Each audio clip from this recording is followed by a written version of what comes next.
Hola, soy Lizeth Andrea Córdoba Cuevas. Hola, ¿qué tal? Mi nombre es Ani Loreli Santiago Jiménez. Y juntas les hablaremos sobre dos temas pertenecientes al bloque 1, el aprendizaje de los alumnos y su relación con el modelo educativo. A lo largo de la historia de la educación han surgido un sinfín de métodos de enseñanza-aprendizaje, y siempre con el objetivo de la mejora de la educación a nivel mundial. En este caso les voy a hablar acerca de la teoría 1, pero antes de comenzar, cabe recalcar que la teoría 1, más que ser un método de enseñanza, es un conjunto de reglas o principios que todo método debe satisfacer. Pero bueno, la teoría 1 fue creada por David Perkins, quien nos dice que la gente aprende más cuando tiene una oportunidad razonable y una motivación. Sí, efectivamente eso dice. Puede sonar un tanto trillado, ya que siempre se ha discutido este aspecto de la motivación y de las oportunidades, ya sean económicas, sociales, culturales y demás. Pero bueno, es por ello que en este pequeño video les voy a hablar un poco más sobre las características de la teoría 1 y ya ustedes sabrán si toman la teoría 1 como un sustento para nuevos métodos o simplemente como una teoría más. Pero bueno, esta teoría nos habla sobre 4 condiciones. Entre estas 4 condiciones podemos encontrar la información clara. Y bueno, la información clara es la descripción y ejemplos de los objetivos y los conocimientos requeridos y los resultados esperados. ¿Esto qué quiere decir?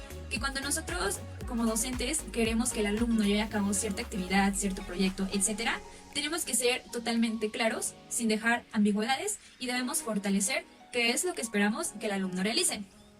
En ese sentido, es muy importante que el alumno entienda muy bien cómo es que debe de realizar lo que está viendo. Y nosotros como docentes, más que decir, ok, vas a hacer un trabajo con tales características, tenemos que ser conscientes o hacer conscientes a los alumnos de cómo es el proceso que se tiene que seguir para llevar a cabo la tarea específica.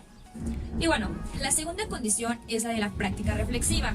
En este caso es la oportunidad para el alumnado de ocuparse activa y reflexivamente de aquello que se debe aprender, ya sea una cuestión matemática, sobre historia, sobre geografía, sobre alguna reacción química, etc. Hay muchísimos contenidos que el alumno puede aprender. Sin embargo, en este sentido es súper importante que como docentes tengamos muy en claro qué es lo que se espera.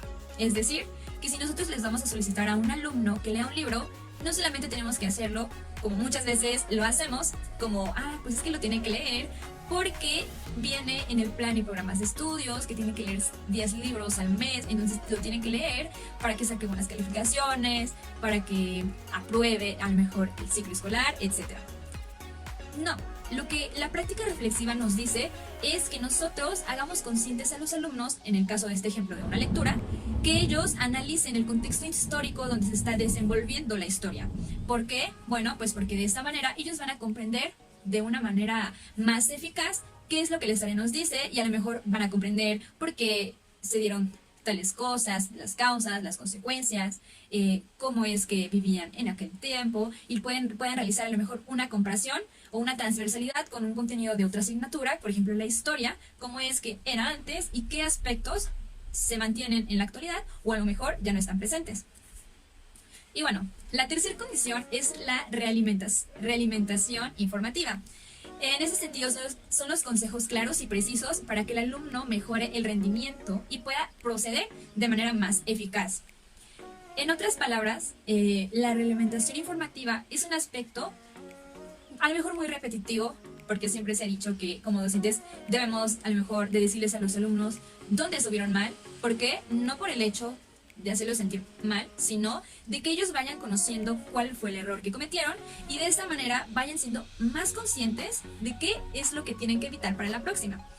Obviamente siempre hay que seguir un protocolo, como lo es tener una actitud positiva, no decirle que el error está mal, sino que el error forma parte del aprendizaje, y este es un aspecto que tiene mayor fuerza en la actualidad. El error es parte del aprendizaje. Si tú no cometes un error, a lo mejor no vas a aprender de la misma manera que si nunca cometes algún error.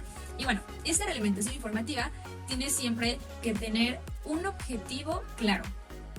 Nosotros, como docentes, no podemos simplemente ir y decirle al alumno, no, pues estás mal y ya. ¿no? O sea, tenemos que ser súper precisos y muy claros. Y no solamente decir, estás mal en esto o en aquello, sino dar un consejo de cómo es que él puede mejorar. No cabe duda que hoy en día los consejos es un aspecto muy importante, porque cuando nosotros tenemos una inseguridad y vamos y le contamos a alguien, pues a lo mejor esa persona va a decir, ay, no, pues sí, yo estuve en lo mismo que tú, también fui muy inseguro y ya. Ah, pero ¿qué diferencia habría si nosotros nos acercamos y la persona dice, yo también estuve, pero te aconsejo que hagas esto, porque yo hice esto, la verdad es que a mí no me funcionó, pero también hice esto y me funcionó, entonces te aconsejo que tú hagas esto y aquello. Y bueno, obviamente esto se tiene que enfocar en el ámbito de la educación. Nosotros no podemos simplemente dar un consejo así porque sí, tenemos que ser muy perceptivos en qué es lo que vamos a decir, porque esto puede llegar a influir ya sea de manera positiva o de manera negativa en el desarrollo integral del alumno. Y bueno, la última condición, la cuarta condición de esta teoría es una fuerte motivación intrínseca y extrínseca, que son las actividades ampliamente recompensadas, sea porque son muy interesantes y atractivas en sí mismas o porque permiten obtener logros que importan al alumno. La motivación. La motivación es un aspecto fundamental en la educación hoy en día, y sin la motivación a lo mejor los alumnos no seguirían estudiando, ya estuvieran trabajando y bueno, un sinfín de deserción o de razones por las que la deserción existe.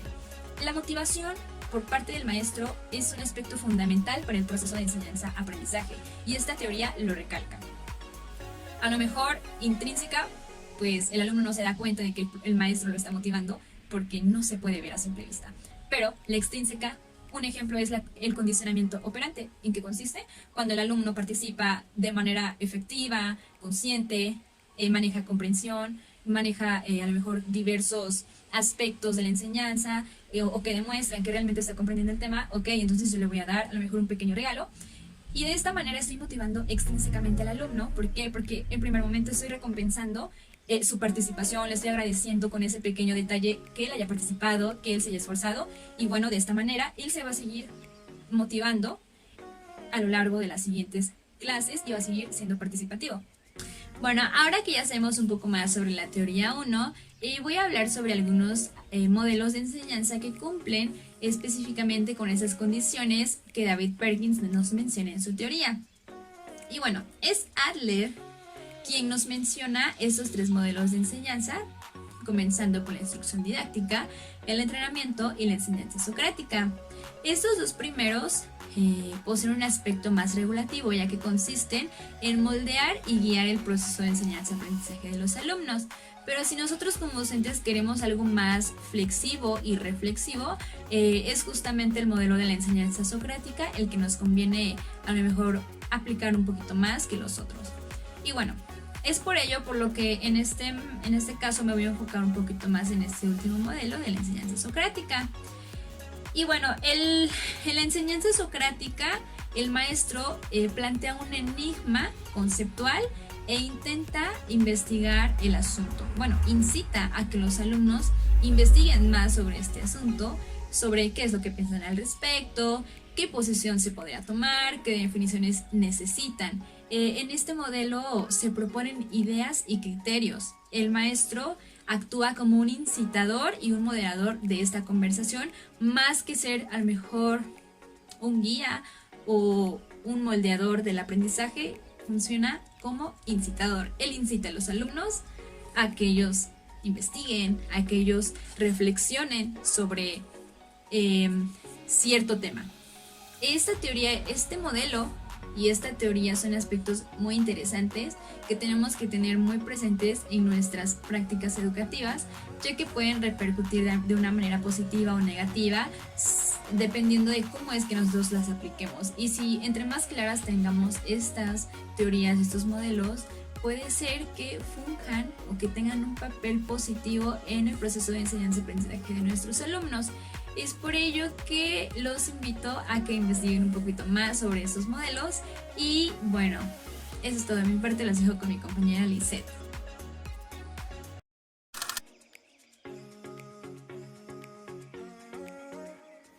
Para empezar, ¿qué es la pedagogía? La pedagogía es una ciencia cuyo ámbito es predominante en la escuela, donde sus protagonistas, docentes y alumnos, espontánea e intencionalmente ejecutan acciones atendiendo los roles y funciones que cada uno desempeña en la cotidianidad de un aula. Dentro de la pedagogía encontramos un enfoque de comprensión.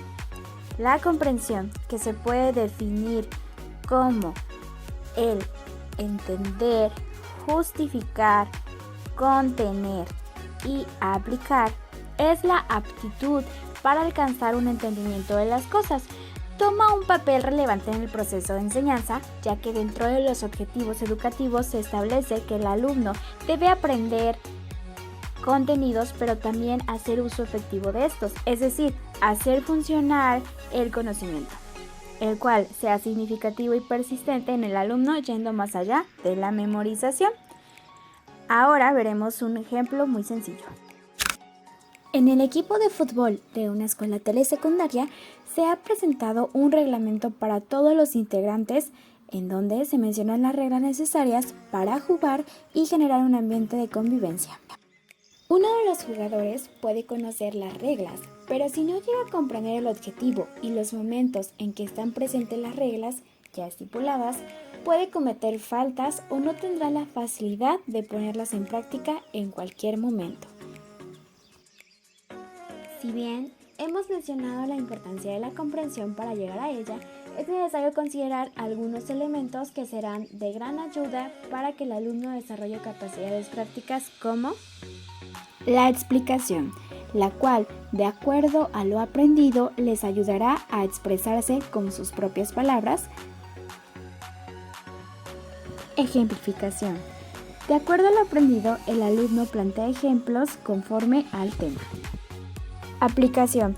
De acuerdo al conocimiento conceptual, se aplica lo aprendido. Esta parte es de suma importancia porque el conocimiento se pone en práctica y el alumno identifica en qué momentos estará presente. Justificación. Es un sustento del resultado de la aplicación. Comparación y contraste. Son un medio para verificar los resultados obtenidos y llegar a un punto reflexivo que también servirá como retroalimentación. Contextualización. Una vez que el conocimiento fue llevado a la práctica, es importante reflexionar sobre aquellos aspectos que tienen relación con aquellos elementos que estuvieron implícitos, su importancia y las funciones que se cumplen.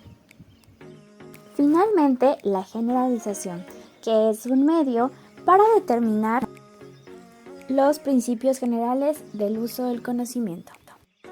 De acuerdo a lo mencionado previamente, se puede decir que se parte desde cómo adquirir el conocimiento hasta ponerlo en práctica, siendo un estado de capacitación que les dará una perspectiva reflexiva de cómo aplicar un concepto y hacer pragmático determinado conocimiento, fomentando un pensamiento crítico.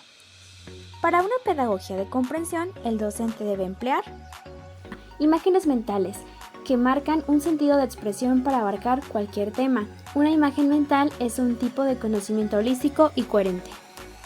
Niveles de comprensión que a su vez se dividen en fases. Fase número 1, contenido, conocimiento y práctica referente a los datos y procedimientos. Fase número 2, resolución de problemas, conocimiento y práctica referentes a la solución de problemas típicos de cada asignatura. Fase número 3, nivel epistémico, conocimiento y práctica referente a la justificación y explicación en la asignatura. Fase número 4, investigación, conocimiento y práctica referente al modo como se discuten los resultados y se construyen nuevos conocimientos. Representaciones potentes. Se trata de una representación destinada a cultivar la comprensión. Dentro de estas encontramos modelos analógicos, construidos, depurados y concretos.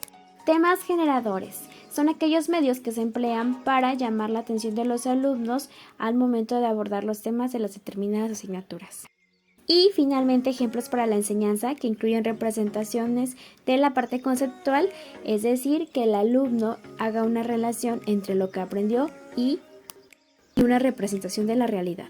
Como conclusión, podemos decir que la pedagogía hacia la comprensión es un aspecto vital dentro del proceso de enseñanza-aprendizaje, por lo cual tanto docentes como alumnos debemos ser más reflexivos del trabajo de la comprensión en nuestra vida cotidiana y ver qué tanto realmente comprendemos aquellos conceptos e información que manejamos a diario.